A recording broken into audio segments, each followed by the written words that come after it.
Hujan turun pelan sore itu. Bukan hujan yang deras, hanya rintik-rintik kecil yang terasa dingin di kulit. Di bawah bangku kayu tua, di depan sebuah warung tutup, seekor anak kucing berwarna abu putih menggigil sendirian. Tubuhnya kurus, matanya besar, memantulkan lampu jalan yang mulai menyala satu persatu. Anak kucing itu tidak tahu namanya. Ia hanya tahu satu hal. Ia lapar, kedinginan, dan sendirian. Ibunya sudah tidak ada sejak pagi. Terakhir kali ia melihat ibunya berlari menyeberang jalan, dan suara keras itu masih terngiang di telinganya. Sejak saat itu, dunia terasa sangat besar dan sangat kejam. Anak kucing itu mengeong pelan, bukan minta makan, tapi berharap ada yang menjawab. Namun jalanan hanya membalas dengan suara hujan. Assalamualaikum warahmatullahi wabarakatuh. Kembali lagi bersama kami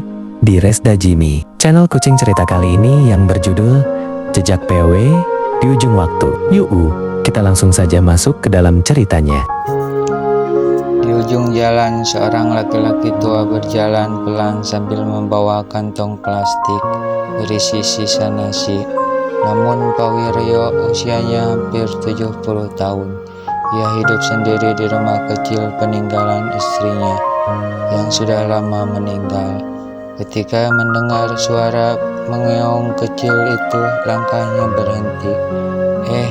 Ada siapa itu?" gumamnya. Ia membungkuk, lututnya bergetar lalu melihat si anak kucing. "Kamu sendirian, Nak?" Anak kucing itu menatapnya, tidak lari, tidak takut, hanya menatap, seolah sedang memilih untuk percaya. Pak Wiryo tersenyum kecil. "Kalau begitu, ikut saya saja." Ia membuka plastik menyisakan sedikit nasi dan ikan asin. Anak kucing itu makan dengan lahap, sampai bulu di sekitar mulutnya basah. Pak Wiryo tertawa pelan. "Kamu rakus juga ya." Sejak hari itu ia memberi nama kucing itu namanya Senja, karena mereka bertemu saat matahari hampir tenggelam. Rumah Pak Wiryo sangat sederhana, dinding papan, lantai semen, atap seng yang bocor di beberapa bagian. Tapi bagi Senja itu adalah istana pertama dalam hidupnya. Senja tidur di kain lap tua, makan dari piring retak, minum dari mangkuk plastik. Setiap pagi Senja menunggu Pak Wiryo bangun. Setiap sore ia duduk di depan rumah, menunggu langkah kaki yang sama. Pak Wiryo sering berbicara sendiri dan Senja selalu mendengarkan. "Istri saya dulu suka kucing. Rumah ini sepi sejak dia pergi. Sekarang ada kamu lumayan." Senja tidak mengerti kata-kata itu, tapi ia mengerti nada suaranya, dan itu cukup. Hari-hari berlalu, Senja tumbuh menjadi kucing yang cantik. Bulu abu putihnya bersih, matanya tenang. Ia selalu tidur di pangkuan Pak Wiryo saat sore, mendengarkan radio tua yang memutar lagu lama. Terkadang Pak Wiryo terdiam lama menatap foto istrinya.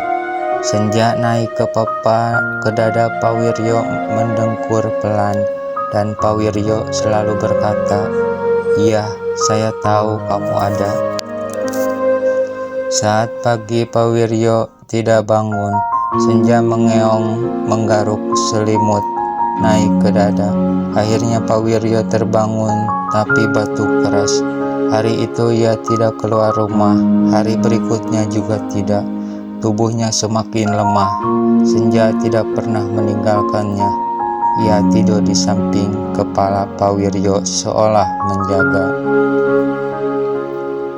Suatu sore Pak Wiryo memeluk Senja lama. "Kalau suatu hari saya tidak bangun lagi, kamu harus hidup ya." Air mata jatuh ke bulu Senja, dan Senja hanya mendengkur lebih kencang. Malam itu hujan turun lagi.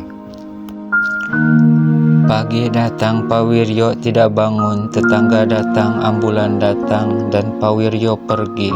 Senja menunggu di depan pintu. Hari demi hari tidak ada yang pulang. Senja tetap datang ke rumah itu meski pintu terkunci.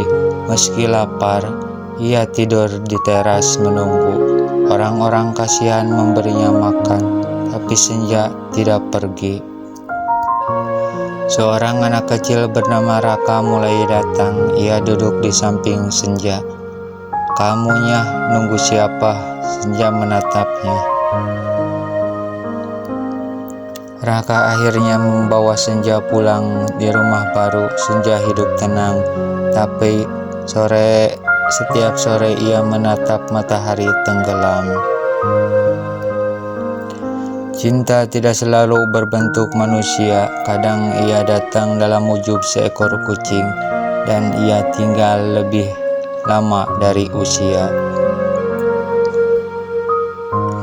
Jika kamu masih punya hewan peliharaan, peluk mereka hari ini, karena bagi mereka kamu adalah seluruh dunia. Hari-hari di rumah Raka berjalan pelan. Rumah itu lebih besar dari Pak Wiryo, lebih terang dan lebih ramai. Tapi bagi Senja ada sesuatu yang terasa hilang. Setiap pagi Raka berangkat sekolah, ibunya memasak, ayahnya pergi bekerja. Senja sering duduk sendirian di sudut jendela, menatap jalan. Ia tidak mengeong, tidak meminta apa-apa. Ia hanya menunggu, seolah yakin suatu hari langkah kaki yang dikenalnya akan datang kembali terdengar. Raka sering memperhatikan itu. "Bu, kucingnya kenapa ya? Kenapa dia suka bengong?" Ibunya menghalang napas. "Mungkin dia lagi kangen." Setiap sore, tepat saat matahari mulai turun, Senja selalu duduk di dekat pintu. Berapapun cuaca apapun, jika hujan turun ia akan tetap di sana. Jika panas menyengat, ia tidak bergeser.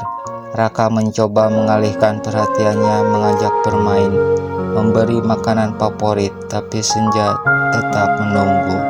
Karena di dalam hatinya cinta tidak mengenal logika. Cinta hanya tahu satu hal, setia. Suatu hari Raka mengikuti ibunya ke pemakaman tanpa Senja. Senja ikut berjalan ke belakang, langkahnya pelan tapi pasti. Saat mereka berhenti di sebuah makam sederhana, Senja berhenti, tubuhnya kaku. Hidungnya mencium tanah basah, bau yang sangat dia kenal. Ia duduk diam, tidak bergerak. Raka melihat tulisan di nisan itu, Wiryo. Dan entah bagaimana Senja tahu, ia mengeong pelan, sangat pelan. Suara yang terdengar seperti perpisahan. Hujan turun lagi. Raka memayungi ibunya, tapi Senja tidak mau pergi. Ia tetap duduk di dekat nisan. Air hujan membasahi bulunya. Matanya setengah terpejam. Raka jongkok. "Pak, kucing ini nunggu lama banget." Ibunya menahan air mata. Dia tidak menunggu, dia mengingat. Sejak hari itu Senja berubah. Ia lebih sering tidur, lebih jarang bermain. Tubuhnya mulai melemah. Dokter hewan berkata dengan suara pelan, usia sudah tua dan dia pernah hidup di jalanan. Mungkin waktunya tidak lama. Raka memeluk Senja. "Jangan pergi dulu." Senja menjilat jari Raka pelan, seolah berkata, "Terima kasih." Sore itu langit berwarna jingga. Senja meminta keluar rumah untuk pertama kalinya setelah lama. Raka membiarkannya. Senja berjalan pelan ke halaman, duduk, menatap matahari tenggelam. Angin bertiup lembut. Raka duduk di sampingnya. "Kalau capek, istirahat ya." Senja memejamkan mata dan untuk terakhir kalinya ia mendengkur pelan, tenang seperti tidur. Senja tidak bangun lagi. Raka menangis, ibunya memeluknya karena menguburkan Senja di bawah pohon kecil di halaman, di tempat yang sering ia duduk saat sore. Raka menaruh batu kecil. Aku bakalan ingat kamu. Selesai. Sampai jumpa di cerita